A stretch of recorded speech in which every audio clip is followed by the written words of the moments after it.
रोज का वचन। रोज के वचन में आपका स्वागत है। दिन 8। उत्पत्ति अध्याय 17।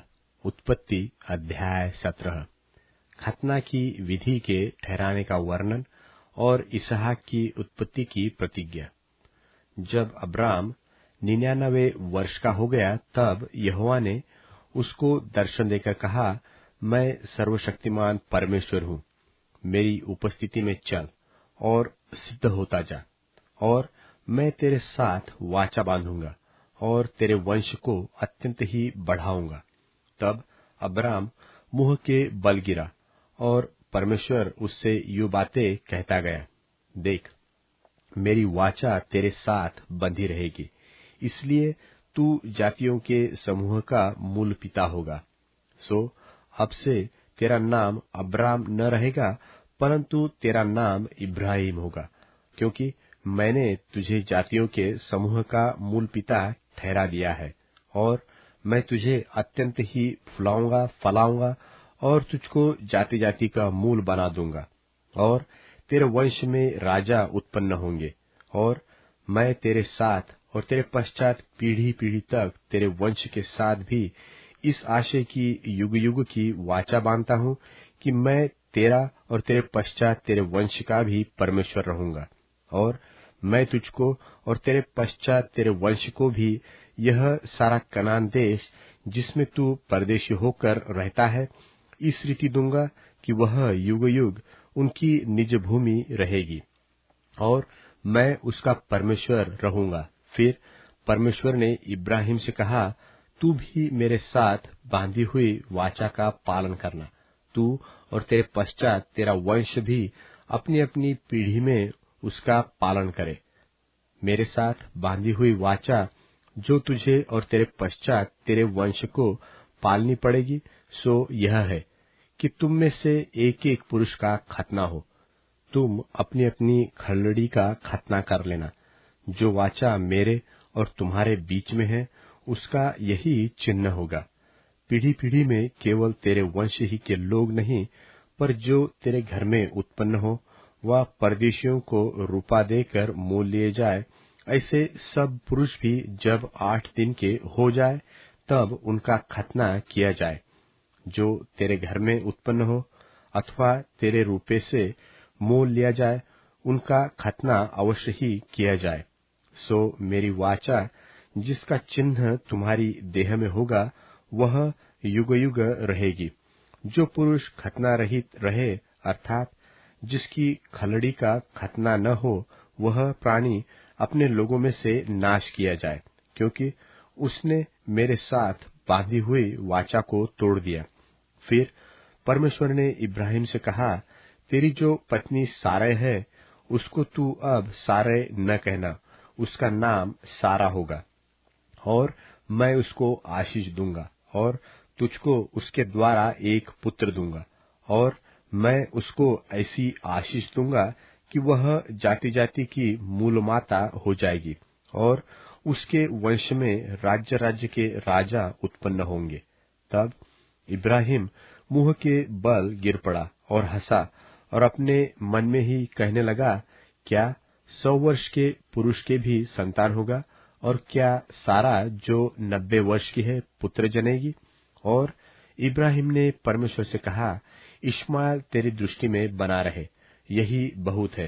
तब परमेश्वर ने कहा, निश्चय तेरी पत्नी सारा के तुझसे एक पुत्र उत्पन्न होगा, और तू उसका नाम इसहाक रखना। और मैं उसके साथ ऐसी वाचा बांधूंगा जो उसके पश्चात उसके वंश के लिए युग युग की वाचा होगी। और इश्माएल के विषय में भी मैंने तेरी सुनी है, मैं उसको भी आशीष दूंगा और उसे फुलाऊंगा, फलाऊंगा और अत्यंत ही बढ़ा दूंगा। उसके 12 प्रधान उत्पन्न होंगे, और मैं उससे एक बड़ी जाति बनाऊंगा। परंतु मैं अपनी वाचा इसहाकी के साथ बांधूंगा, जो सारा से अगले वर्ष के इसी नियुक्त समय में उत्पन्न होगा। तब परमेश्वर ने इब्राहिम से बातें करनी बंद कर दी और उसके पास से ऊपर चढ़ गया।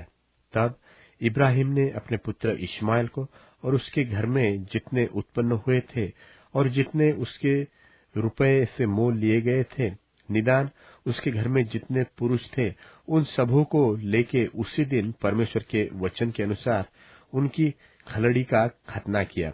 जब इब्राहिम की खलड़ी का खतना हुआ तब वह 99 वर्ष का था, और जब उसके पुत्र इश्माएल की खलड़ी का खतना हुआ तब वह 13 वर्ष का था। इब्राहिम और उसके पुत्र इश्माएल दोनों का खतना एक ही दिन हुआ, और उसके घर में जितने पुरुष थे जो घर में उत्पन्न हुए तथा जो परदेशियों के हाथ से मोल लिए गए थे, सबका खतना उसके साथ ही हुआ।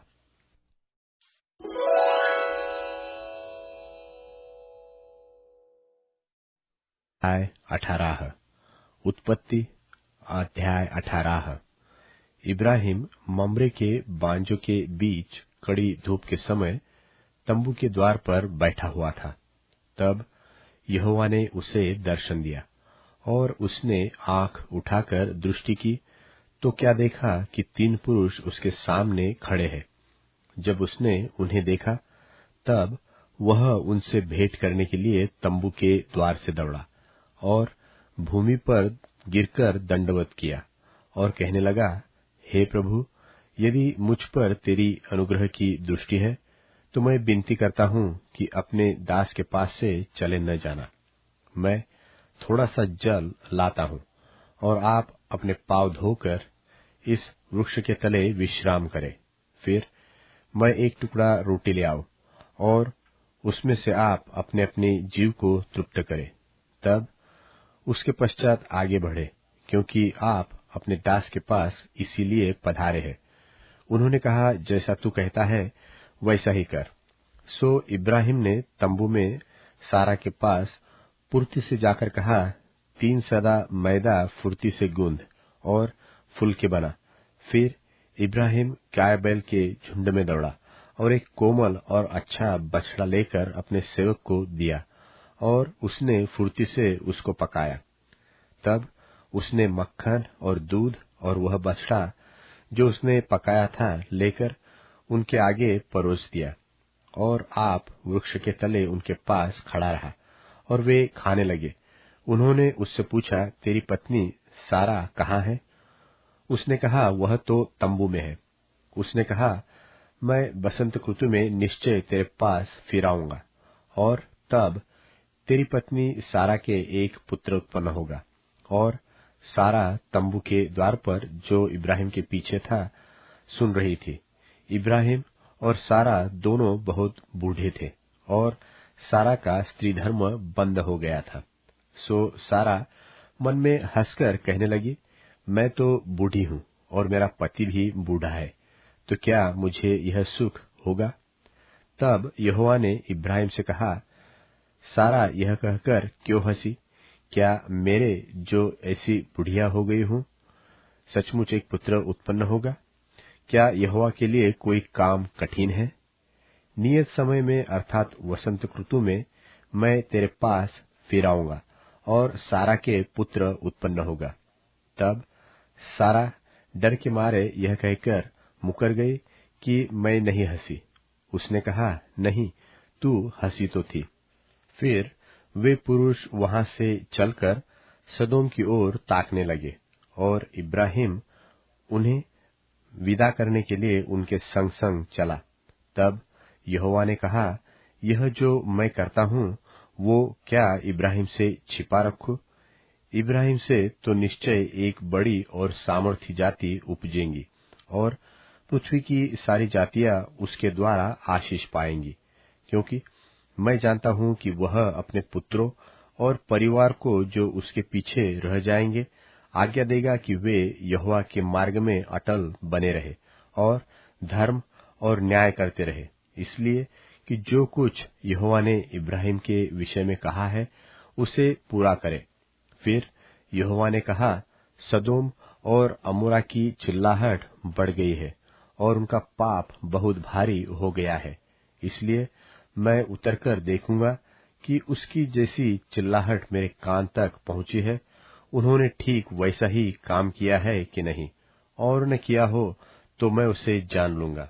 सो वे पुरुष वहां से मुड़ के सदोम की ओर जाने लगे, पर इब्राहिम यहोवा के आगे खड़ा रह गया। तब इब्राहिम उसके समीप जाकर कहने लगा, क्या तू सचमुच दुष्ट के संग धर्मी को भी नाश करेगा? कदाचित उस नगर में 50 धर्मी हो, तो क्या तू सचमुच उस स्थान को नाश करेगा और उन 50 धर्मियों के कारण जो उसमें हो न छोड़ेगा? इस प्रकार का काम करना तुझसे दूर रहे कि तू दुष्ट के संग धर्मी को भी मार डाले, और धर्मी और दुष्ट दोनों की एक ही दशा हो, यह तुझसे दूर रहे। क्या सारी पृथ्वी का न्याय न करे? यहोवा ने कहा, यदि मुझे सदोम में 50 धर्मी मिले तो उनके कारण उस सारे स्थान को छोड़ूंगा। फिर इब्राहिम ने कहा, हे प्रभु सुन, मैं तो मिट्टी और राख हूं, तो भी मैंने इतनी ढिठाई की कि तुझसे बातें करूं। कदाचित उन 50 धर्मियों में 5 घट जाए, तो क्या तू 5 के घटने के कारण उस सारे नगर का नाश कर डालेगा?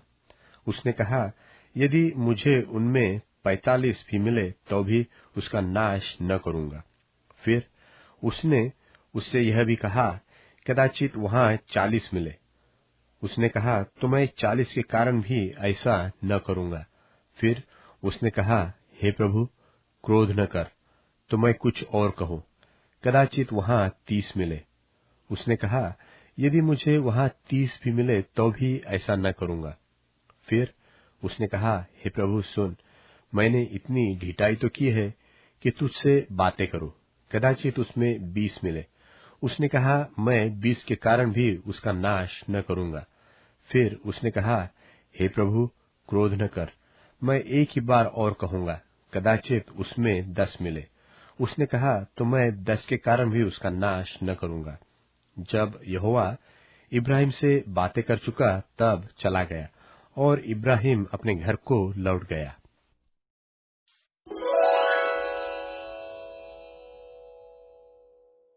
इसलिए मैं तुमसे कहता हूं कि अपने जीवन की चिंता करके ये मत कहना कि हम क्या खाएंगे, क्या पिएंगे या क्या पहनेंगे। क्या जीवन भोजन से और देह कपड़ों से बढ़कर नहीं? आसमान के पक्षियों को देखो, वे ना बोते, ना काटते हैं, ना गोदाम में रखते हैं, तो भी तुम्हारे स्वर्गिक पिता उनको खिलाते हैं। क्या तुम्हारी कीमत उनसे कहीं ज्यादा नहीं है? तुम में कौन है जो चिंता करके अपनी उम्र में 1 सेकंड बढ़ा सकता है? कपड़ों के लिए फिक्र क्यों करते हो? जंगली फूलों पर ध्यान लगाओ कि वे कैसे बढ़ते हैं। वे ना तो मेहनत करते हैं, ना काटते हैं। फिर भी मैं तुमसे कहता हूं कि सुलेमान भी अपनी सारी शान में उनमें से किसी की तरह कपड़े पहने हुए ना था। इसलिए जब परमेश्वर मैदान की घास को जो आज है और कल आग में झोंकी जाएगी, ऐसे कपड़े पहनाते हैं, तो हे अल्पविश्वासियों, तुमको वो क्यों नहीं पहनाएंगे? इसलिए तुम चिंता करके ये ना कहना कि हम क्या खाएंगे या क्या पिएंगे या क्या पहनेंगे, क्योंकि अन्य जाति इन्हीं सब बातों को पाने की होड़ में लगे रहते हैं। तुम्हारे स्वर्गिक पिता जानते हैं कि तुम्हें इन चीजों की जरूरत है। इसलिए पहले तुम परमेश्वर के राज्य और सही जीवन शैली को चाहो, तो ये सब चीजें भी तुम्हें अपने आप मिल जाएंगी। आने वाले समय की फिक्र मत करो, क्योंकि भविष्य अपनी फिक्र खुद कर लेगा।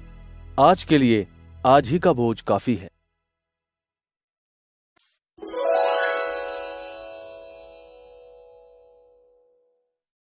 मत्ती अध्याय 7। दूसरों पर दोष मत लगाओ, ताकि तुम पर भी दोष ना लगाया जाए। क्योंकि जिस तरह से तुम दूसरों को दोष देते हो, उसी तरह तुम पर भी दोष लगाया जाएगा। जिस नाप से तुम नापते हो, उसी से तुम्हारे लिए नापा जाएगा। तुम अपने भाई की आंख के तिनके को क्यों देखते हो और अपनी आंख का लट्ठा तुम्हें महसूस नहीं होता? जब तुम्हारी ही आंख में लट्ठा हो, तो तुम अपने भाई से कैसे कह सकते हो कि लाओ मैं तुम्हारी आंख से तिनका निकाल दूं? हे ढोंगी, पहले अपनी आंख में से लट्ठा निकाल लो, तब तुम अपने भाई की आंख का तिनका अच्छी तरह देखकर निकाल सकोगे। पवित्र चीजें कुत्तों को मत दो, अपने मोती सूरों के आगे मत डालो कि वे उन्हें पांव के नीचे रौंदें और फिर तुमको फाड़ डालें। मांगो तो तुम्हें मिलेगा, ढूंढो तो तुम पाओगे, खटखटाओ तो तुम्हारे लिए दरवाजा खोला जाएगा। क्योंकि जो कोई मांगता है उसे मिलता है, और जो ढूंढता है वो पाता है, जो खटखटाता है उसके लिए खोला जाएगा। तुम में से ऐसा कौन इंसान है कि अगर उसका बेटा उससे रोटी मांगे तो वो उसे पत्थर देगा, या मछली मांगे तो उसे सांप देगा? इसलिए जब तुम बुरे होने के बावजूद अपने बच्चों को अच्छी चीजें देना जानते हो, तो तुम्हारे स्वर्गिक पिता अपने मांगने वालों को अच्छी चीजें क्यों ना देंगे? इसलिए जो कुछ तुम चाहते हो कि इंसान तुम्हारे साथ करें, तुम भी उनके साथ वैसा ही करो, क्योंकि मूसा और भविष्यद्वक्ताओं की शिक्षा यही है। सकरे फाटक से भीतर जाओ, क्योंकि विशाल है वो फाटक और चौड़ा है वो रास्ता जो बर्बादी को पहुंचाता है। ज्यादातर लोग इस रास्ते पर चलते हैं, लेकिन छोटा फाटक और सकरा रास्ता जीवन को पहुंचाता है। इस रास्ते पर चलने वाले बहुत थोड़े हैं। झूठे भविष्यद्वक्ताओं से सचेत रहो, जो हैं तो फाड़ खाने वाले भेड़िए, लेकिन भेड़ों के भेष में तुम्हारे पास आते हैं। इन लोगों के फलों से तुम उन्हें पहचान लोगे। क्या झाड़ियों से अंगूर या ऊंट कटारों से अंजीर तोड़ते हैं? इसी तरह हर एक अच्छा पेड़ अच्छा फल पैदा करता है, और खराब पेड़ खराब फल पैदा करता है। अच्छा पेड़ खराब फल नहीं ला सकता, ना ही खराब पेड़ अच्छा फल ला सकता है। हर एक पेड़ जो अच्छा फल नहीं लाता, काटा और आग में फेंका और जला दिया जाता है। इस तरह तुम उनके फलों से उन्हें पहचान लोगे। हर एक जन जो मुझसे प्रभु प्रभु कहता है, परमेश्वर के राज्य में दाखिल नहीं होगा, लेकिन वही जो स्वर्ग में रहने वाले मेरे पिता की इच्छा को पूरी करता है उसमें प्रवेश पाएगा। उस दिन बहुत से लोग मुझसे कहेंगे, प्रभु प्रभु, क्या हमने आपके नाम से पवित्र आत्मा से प्रेरणा पाकर संदेश नहीं दिया, दुष्ट आत्मा को नहीं खदेड़ा और बहुत से चमत्कार के काम नहीं किए? मेरा तुमसे कभी परिचय हुआ ही नहीं था। मेरे सामने से दूर हो जाओ।